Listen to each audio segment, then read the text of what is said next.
ہمارے ساتھ لائن پہ موجود ہیں سینئر صحافی جناب نصرت جاوید صاحب، ان سے بات کر لیں۔ جی السلام علیکم نصرت جاوید صاحب۔ ہاں حامد جی نصرت جاوید صاحب، یہ ابھی ہمیں خبر ملی ہے کہ آپ کا پروگرام جو ہے وہ آن ایئر جا رہا تھا، پروگرام آپ کا آف ایئر ہو گیا اور اس کے بعد آپ نے ریزائن کر دیا، کیا یہ خبر درست ہے؟ نہیں بھیا، ریزائن تو نہیں، کوئی ٹیکنیکل پرابلم ہو گئی تھی بھیا، تو وہ پروگرام رک گیا یار۔ اس کے بعد خبرنامہ شروع ہو گیا حامد، اور کراچی میں آپ کو پتہ ہی ہے ٹیکنیکل پرابلم ہمارے مالک صاحب آپ تو بھی کہہ رہے تھے کہ نصرت صاحب کا پورا جملہ سنے، انہوں نے کہا آپ کو تو پتہ ہے کراچی میں ٹیکنیکل پرابلم ہو جاتا ہے، اور پھر کہا جاتا ہے کہ آپ کے ہاں اتنے لوگ بھی رہتے ہیں، یہ گھروں میں بھی جائیں گے، آئی سمجھ؟ تو اس کے بعد کیا کرنا چاہیے؟ میں لوگوں کی جان کو خطرے میں ڈالوں یا خود ریزائن دے کے گھر آ جاؤں؟ تو اصل سچویشن کیا ہے؟ اصل سچویشن یہ ہے کہ ایک اللہ میاں ہے، وہ جو چاہیں گے وہ ٹی وی دکھائے گا۔ 5 گھنٹے سے ہاسٹیج بنایا ہوا تھا، تم نے مجھے بتاؤ دنیا میں کون سا جرنلزم ہے یہ؟ امریکہ میں اوباما بھی نہیں یہ کر سکتا کہ 5 گھنٹے تک آپ انتظار کر رہے ہیں، کبھی مائک لگ رہے ہیں، آپ گھر سے چل پڑے ہیں، آپ گھر سے باہر نکل رہے ہیں، اور اس کے بعد وہ آپ کو بے غیرت کہتے ہیں، اور ایک برٹش نیشنل آپ کو بے غیرت کہتا ہے۔ نہیں تو اچھا مجھے یہ بتائیں کہ آپ نے ریزائن تو نہیں نہ کیا؟ بھائی ریزائن کیا؟ آئی ایم سیک۔ کمال کر رہے ہو، ریزائن عزت والے لوگ کرتے ہیں، جو مالک ہوتے ہیں وہ آپ کو نکالا کرتے ہیں، کمین یہ جو جاگیرداروں سے لڑنے والے ہیں، یہ جاگیرداروں سے بڑے جاگیردار ہیں۔ آپ یو آر سیف 2011 کے نصرت صاحب، 2011 کے آپ کیا یہ ایم پی ایم والے؟ نصرت صاحب آپ کہہ رہے ہیں کہ آپ کو نوکری سے نکال دیا گیا ہے؟ Yes, my program has been stopped on technical reasons. میرے پروگرام میں زاہد خان تھا، میں اس سے کہہ رہا تھا کہ خان غفار خان کے پوتے نے ڈالر کیوں لیے، اس کی آواز پورے صوبہ خیبر پختونخوا۔ اچھا ذرا میں نصرت صاحب لائن پر یہ میں زاہد خان صاحب سے رابطہ میرا ہو گیا ہے۔ زاہد خان صاحب السلام علیکم۔ جی زاہد خان صاحب، یہ سب سے پہلے تو یہ بتائیے کہ آپ پہ الزام لگایا گیا ہے، الطاف حسین صاحب نے کہا کہ باچا خان تو بہت عظیم لیڈر تھے، ولی خان صاحب بھی بڑے اچھے آدمی تھے، لیکن ANP ہے یہ امریکہ سے ڈالر لیتی ہے اور الیکشن میں بھی آپ کو امریکہ نے جتوایا، اس کا کیا جواب دیں گے آپ؟ میر صاحب میں تو اس پہ بات ضرور کروں گا، لیکن آج جب آپ کے ہینکروں کے جو ٹرائل ہو رہا ہے، میرے آپ کے ساتھ ہمدردیاں بھی ہے اور مجھے افسوس بھی ہے، اور مجھے اتنا درد ہے آپ لوگوں کے لیے کہ میں منہ سے کہہ نہیں سکتا ہوں۔ اور آپ نے نصرت جاوید کو سنا، اس نے مجھے لیا تھا، اس پہ میں نے اس کے جواب دیا تھا۔ آپ بھی چاہتے میں دینے کو تیار ہوں، میں دے دوں گا، لیکن ایسا نہیں کہ تمہارا بھی چینل بند ہو جائے، آپ کو بھی چھٹی کروا دے۔ زاہد خان صاحب آپ کی ہمدردی کا بہت شکریہ، شاید آپ کو پتہ نہیں ہے کہ اس وقت پاکستان میں جتنے بھی بڑے بڑے سیاسی بدماش ہیں، ان سب سے ایک بڑا بدماش تھا، اس کا نام تھا پرویز مشرف، اور ہمارے چینل نے اس بدماش کا مقابلہ کیا، ہمارے میڈیا نے مقابلہ کیا، نصرت جاوید نے مقابلہ کیا، پورے پاکستانی قوم نے مقابلہ کیا، جیو ٹی وی نے مقابلہ کیا، اس نے جیو سپر کو بند کر دیا، جیو انٹرٹینمنٹ کو بند کر دیا۔ اگر ہم اس بڑے بدماش کا مقابلہ کر سکتے ہیں تو کسی بھی بدماش کا مقابلہ کر سکتے ہیں، لہذا مجھے تانا مت دیجیے اور طنز مت کیجیے خدا کے واسطے، اور جو میں نے سوال کیا اس کا جواب دیں آپ۔ ضرور میں جواب دیتا ہوں، اور یہ میرے ہمدردی تب بھی ہوں گی، اور مجھے یہ بھی ہوگا کہ اللہ کرے کہ ایسا ہو جو آپ کہہ رہے ہیں، ایسا ہوگا، اور آپ دیکھیں گے کہ اگر کوئی ہمارے ساتھ بدماشی کرے گا تو ہم اس کے سامنے اس کے خلاف ویسی ہی مزاحمت کریں گے جیسی ہم نے پرویز مشرف کے خلاف کی تھی۔ کوئی مت یہ سمجھے کہ پاکستان کا میڈیا کمزور ہے، میری بات جو ہے اس کو صرف ایک دفعہ میں کہہ رہا ہوں سن لو، اگر اس سے زیادہ اگر آپ کو سمجھ نہیں آ رہی تو پھر آپ کو کل پرسوں ترسوں سمجھ آ جائے گی۔ ایک چیز سب کو بتا دیں، ایک چیز سب کو سمجھنی چاہیے، جس طرح پولیٹیکل پارٹیز کی، جس طرح دوسری چیزوں کی ڈائنامکس چینج ہو گئی ہیں، اس ملک میں اب میڈیا کی ڈائنامکس چینج ہو گئی ہیں۔ یہ وہ میڈیا نہیں رہا کہ جس میں بالکل بھوکے ننگے پھٹے کپڑے اس طرح کوئی مرے ہوئے پڑے ہوں گے، یہ بڑا وائبرنٹ میڈیا ہے جو اور اپنے بل بوتے پہ میرا حال ہے ان کو سوال کا جواب دینے دیں، کیونکہ اب یہ گیم چلے گی PFU کے کورٹ میں۔ نصرت جاوید کو اگر نوکری سے نکالا گیا تو Pakistan federal union of journalist کا امتحان کل صبح سے شروع ہو گیا ہے۔ آپ زاہد خان صاحب ہماری فکر چھوڑیں، آپ کو جو میں نے سوال کیا ہے، آپ پہ الزام لگایا گیا، اس کا جواب دیں آپ۔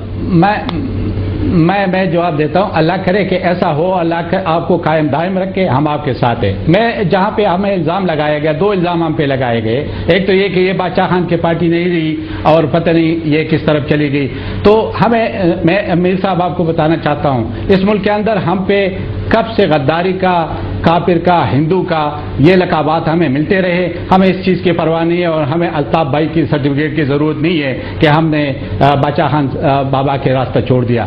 ایک دوسرے اس نے بات کی ہے کہ جی ڈالر لیے دنیا کے دیکھ، اس نے اپنی بات کی خود تردید کے ساتھ کی ہے، اس نے کہا کہ جی میرے پاس ثبوت نہیں ہے۔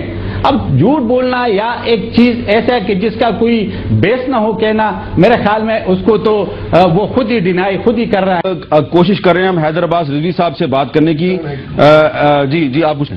میں یہ کہنا چاہ رہا ہوں کہ اتنی دیر سے یہ بات ہو رہی کہ اتنے لوگ مارے، اس نے مارے، اس نے مارے، جو بھی۔ اب دیکھیں ایک سپریم کورٹ کا سو موٹو کیس چل رہا ہے، مجھے بڑے دکھ سے یہ بات کہنی لگ رہی ہے کہ کراچی کی سچویشن جو ہے نا وہ سارے پاکستان کو ہاسٹیج رکھا ہے، آج سے نہیں، 1984-85 سے سارا پاکستان مفلوج ہو کے رہ جاتا ہے جیسے آج کل ہے۔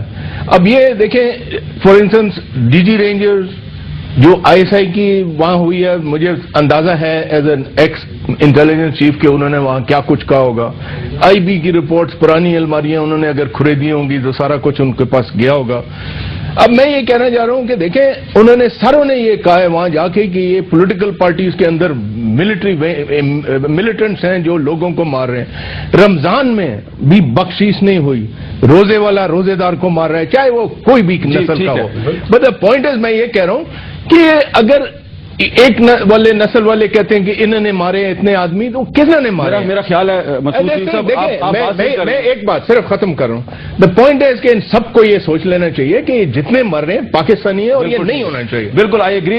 اور کوئی بھی کراچی میں اگر اردو بولنے والا ہے، خواہ وہ ایم کیو ایم کا کارکن ہے، اگر اسے بہیمانہ انداز میں قتل کیا جاتا ہے تو یہ ایک پاکستانی کا اور انسانیت کا قتل ہے۔ پختون کا قتل، وہاں پہ کسی سندھی کا قتل، بلوچی کا قتل، پاکستان کے کسی بھی حصے میں کسی بھی شہری کو اگر بہیمانہ انداز میں قتل کیا جاتا ہے، خواہ وہ طالبان کرتے ہیں یا کوئی اور کرتا ہے، تو ہمیں اس کی مذمت کرنی چاہیے۔ اور ہمارا کسی کے ساتھ کوئی تعصب نہیں ہے، کوئی لسانی تعصب نہیں ہے۔ ہم ایک پولیٹیکل ڈیبیٹ کر رہے ہیں، پہلے بھی کرتے رہے، آج بھی کر رہے ہیں، آئندہ بھی کرتے رہیں گے۔ اب حیدر عباس رضوی صاحب دوبارہ ہمارے ساتھ لائن پہ موجود ہیں، نصرت جاوید صاحب بھی موجود ہیں۔